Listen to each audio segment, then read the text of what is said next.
Exploring Greek Mythology, The Gods of Olympus, Chapter 8. Aphrodite. Welcome, seekers of beauty and lovers of myth. In today's episode, we bask in the radiance of Aphrodite, the exquisite goddess of love, passion, and procreation in Greek mythology. As the embodiment of beauty, desire, and pleasure, Aphrodite's allure transcends the ages.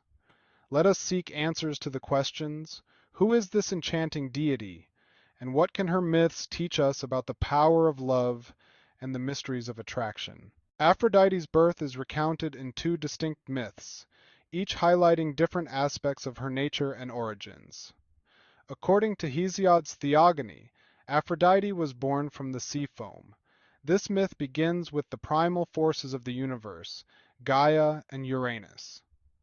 Uranus, fearing his children's power, imprisoned them within Gaia.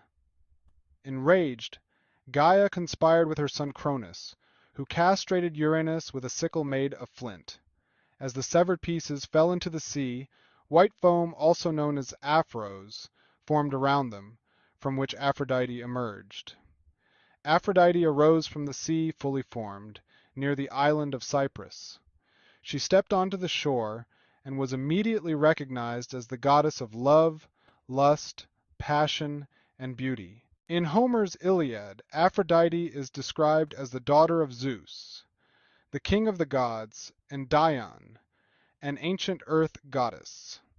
This version aligns Aphrodite more closely with the Olympian family, placing her among the second generation of gods. Regardless of her birth myth, Aphrodite's place within the Greek pantheon is significant. Her lineage connects her to both primal and Olympian forces, embodying the union of natural beauty as well as divine power. Why does Aphrodite captivate us so profoundly? What does her mythological presence reveal about the nature of love and attraction? Aphrodite embodies the transformative power of beauty. She represents not just physical attraction, but the deep, soul-stirring connections that drive human relationships. Her essence also extends to fertility and the generative forces of nature, symbolizing the cycles of life, as well as the continuity of existence. Through Aphrodite, the ancient Greeks explored the joys and pains that come from love. The Judgement of Paris is an ancient myth which illustrates the intertwining of divine influences and mortal destinies. This tale, rich with themes of vanity and the far-reaching consequences of seemingly small decisions, sets the stage for the legendary Trojan War. The story begins with a grand celebration, the wedding feast of Peleus, a mortal hero, and Thetis, a sea nymph. The gods and goddesses of Olympus were invited to partake in the festivities, which were meant to unite two realms and bring joy to all. However, Eris, the goddess of discord, was not invited, her presence considered too disruptive for such an auspicious occasion. Angered by this slight, Eris devised a plan to sow chaos among the guests. She appeared at the wedding uninvited and tossed a golden apple, inscribed with the words, "To the fairest," into the midst of the gathering. The appearance of the golden apple immediately caused a stir. Hera, Athena, and Aphrodite each claimed the apple, asserting their own unmatched beauty. Their rivalry quickly escalated, and the tension among the goddesses threatened to overshadow the joyous event. Unable to resolve the dispute, the goddesses turned to Zeus, the king of the gods, for judgment. However, Zeus wisely refused to choose, knowing that his decision would inevitably lead to discord amongst the Olympians. Instead, he appointed Paris, a prince of Troy renowned for his fairness and impartiality, to judge the contest. Paris, unaware of the divine drama unfolding, was tending his sheep on Mount Ida, when Hermes, the messenger god, appeared before him, accompanied by the three goddesses. Hermes explained Paris's role as the judge of their beauty contest, emphasizing the immense responsibility placed upon him. Paris was to decide which goddess was the fairest, a task made all the more difficult by the goddesses' overwhelming beauty and their persuasive promises. Each goddess, determined to win the golden apple, offered Paris a bribe to sway his judgment. First Hera, with her regal bearing, offered Paris untold power. She promised him kingship and the wealth of empires, appealing to his ambitions for glory and control. Next Athena, with her keen intellect, promised Paris unmatched wisdom and skill in war.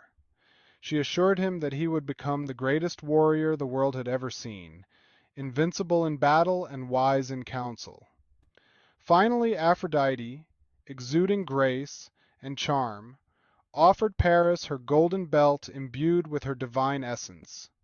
The belt would allow him to attain the love of the most beautiful mortal woman, Helen of Sparta.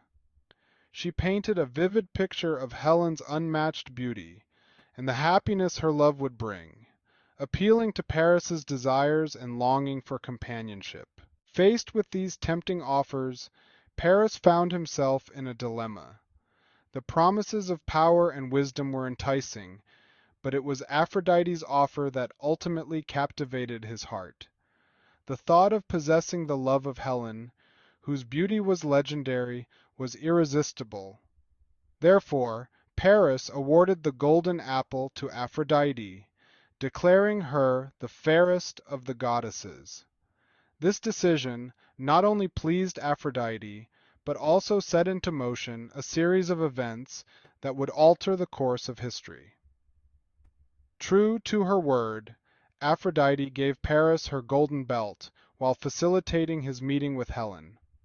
Despite her marriage to King Menelaus of Sparta, Helen fell in love with Paris, or was compelled by Aphrodite's influence. Paris abducted Helen and took her to Troy, sparking outrage and a call for vengeance from the Greeks. The abduction of Helen incited the wrath of the Greek kings, who united under Agamemnon, Menelaus's brother, to launch an expedition against Troy. Thus began the decade-long Trojan War, a conflict marked by heroism, tragedy, as well as the interference of the gods. The Judgement of Paris is not merely a story of divine vanity and mortal desire.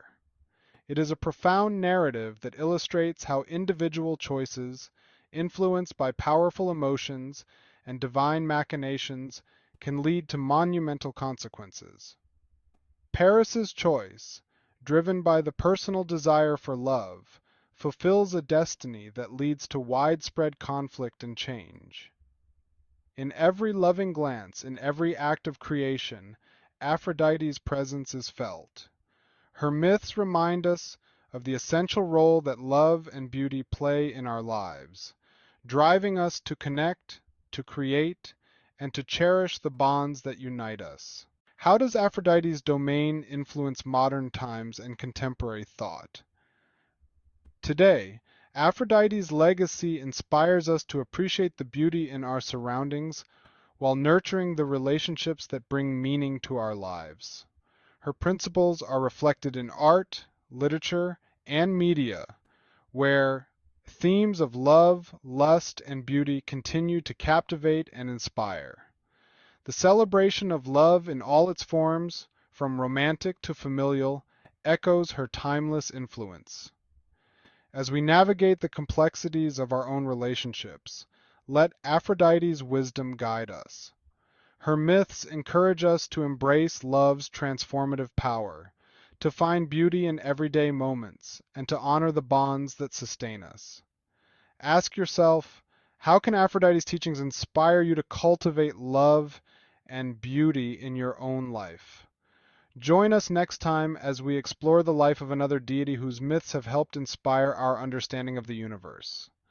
Until then, may the love of Aphrodite fill your heart, and the beauty of her spirit illuminate your adventures. If you enjoyed this video, please consider hitting the like button and subscribing to continue the blind pursuit of knowledge.